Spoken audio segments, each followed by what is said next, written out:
Hello there, this is Rom Wills coming back at you with yet another video. Insecure, hella shook, Rom's review. Oh man. You know what? From a purely entertainment perspective, the show is to me. I mean, just seriously. If I was watching it just purely for entertainment purposes, I'd be like, what's up? Come on, man. It's just like who's sleeping with who and doing everything except a functional relationship in this type of show. Just being real with you, right? Just being real with you. But, as I've always said, it illustrates everything in a relationship. I mean, I know some people out there say, well, I ain't gonna watch it. They're just acting stereotypical and stuff. Except these are our relationships nowadays. This is, she's trying to stuff everything in there. I mean, there's some stuff I expect to see coming. I'm not gonna say anything yet, but I was just like, man. Yeah. And I know some people will watch it and think, oh, okay, somebody's going to watch it and they're going to do what they do on this show. Nah, people are already doing it. It's art imitating life. But let me hit upon a few things that happened in the show, right? First of all, it started off with Issa going to Daniel's place. And one thing, that's that whole imprint thing. That's that whole imprint thing. That's the default setting for Issa, her character in this flick. They always go back. She got that smile no matter what's happened. Even though she's trying to build her roster up. You know, she trying to build her dick roster up. You know, she still got Neighborhood Bay. You know, she got Daniel. You know, Daniel's the base. You know, when you gotta like reboot the computer and stuff. You know, that's that default program. And Neighborhood Bay is along those same lines. Now, to her credit, she's trying to get away from that, even though she still has those defaults. You know? And we'll get to her in a second again, right? We'll get to her in a second. But there's other stuff going on. You know, you got Lawrence. You know, he's chilling in the... Well, first, even before that, he was running with some co-workers. And you could tell he's kind of in his element. If you look at his body language, how he's paying attention, he's in his element. He's a classic man. Especially classic men pay attention to this. There is so much made about brothers who are dealing with women outside of the black race, but no one ever looks at the personality of those men and why they would. Often those type of men, the Lawrences of the world, are ignored by most sisters. It is what it is. Yeah, you're going to get a Tasha every now and then, and let me emphasize that.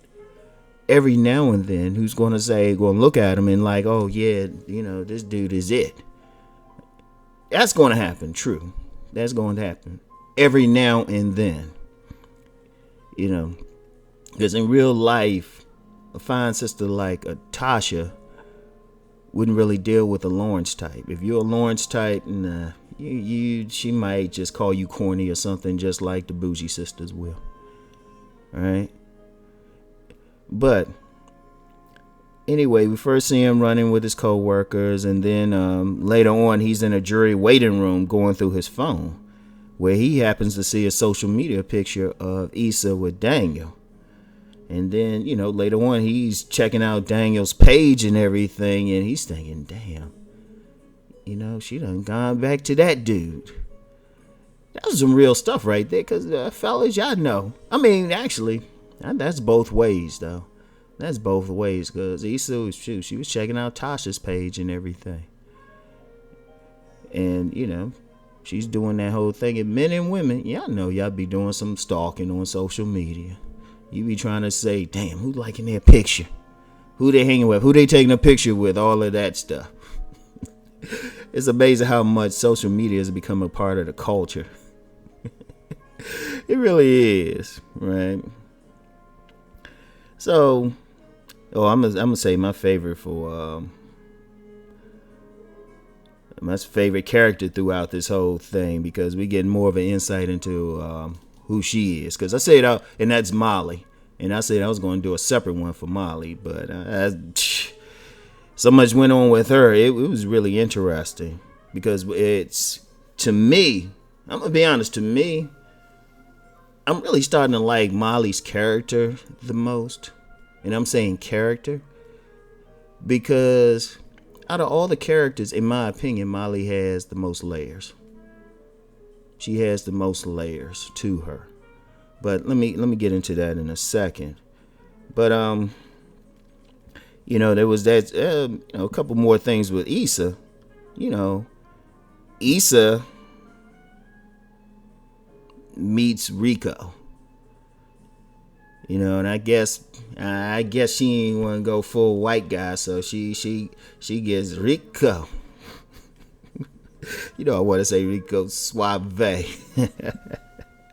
But she meets Rico. She meeting him, and she already got these fantasies about getting all over him and everything. And it was kind of interesting, right?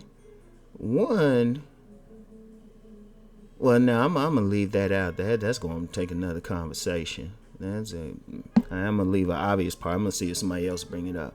But it's interesting because while she's going to meet him, she's still getting texts from Daniel and stuff. He trying to have her come over, and she's like, "Oh yeah, it might be." But then she sees Rico, and then they start bonding over comic books. And I'm like, wait a minute. It's kind of interesting. That's an interesting dynamic. And that might be one for the swirlers.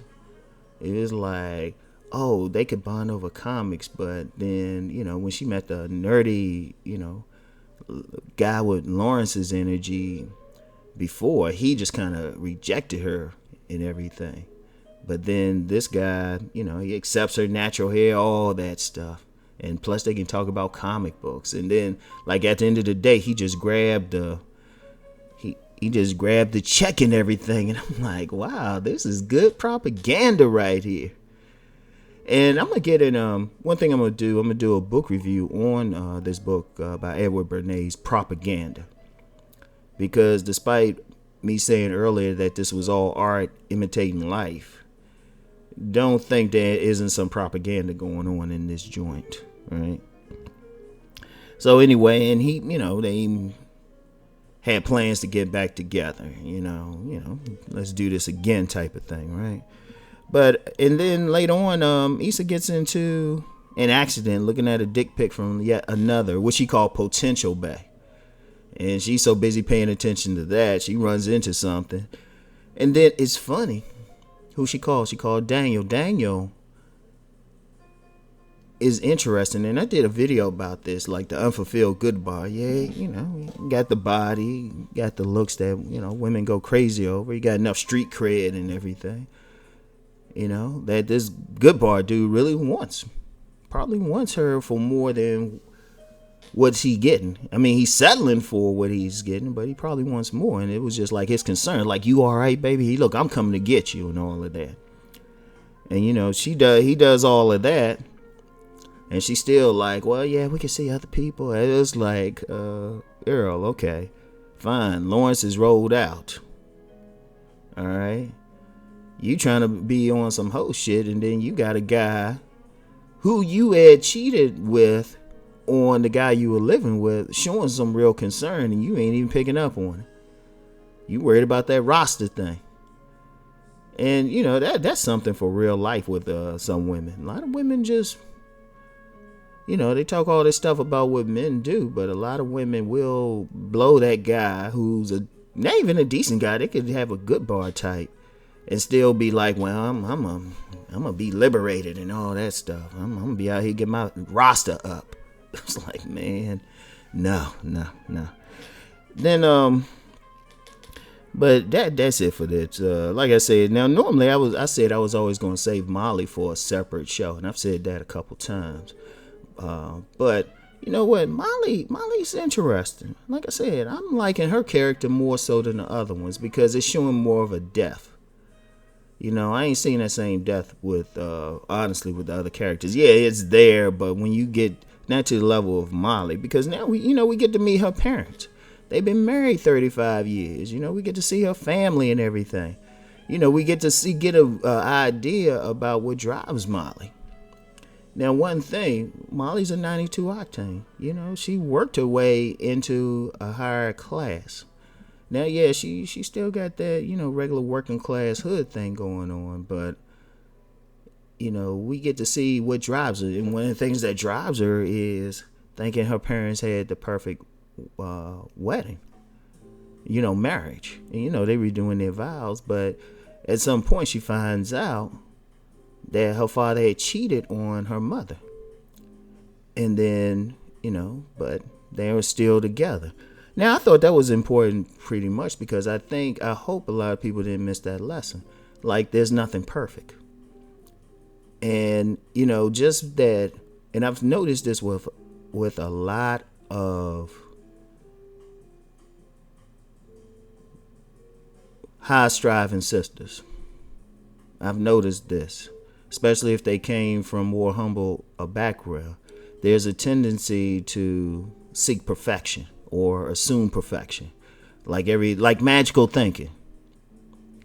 That was a prime example of magical thinking, which is something that they actually touched upon in the show.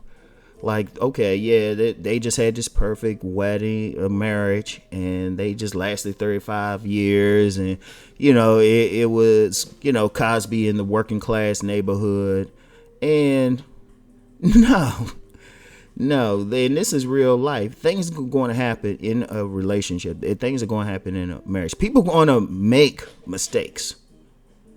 One of those mistakes is infidelity. It happens. But one thing the older generations would do, they would work shit out. They would look at the big picture. See, if that was a younger couple or something, they would already get the divorce attorney.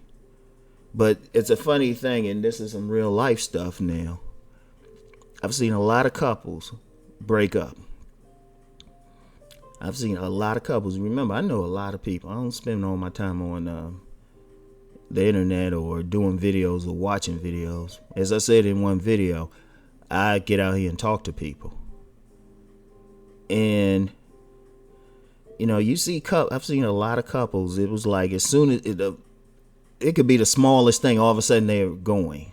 And that's one of the biggest problems. Nobody wants to work through it. Everybody's looking for that perfection. If I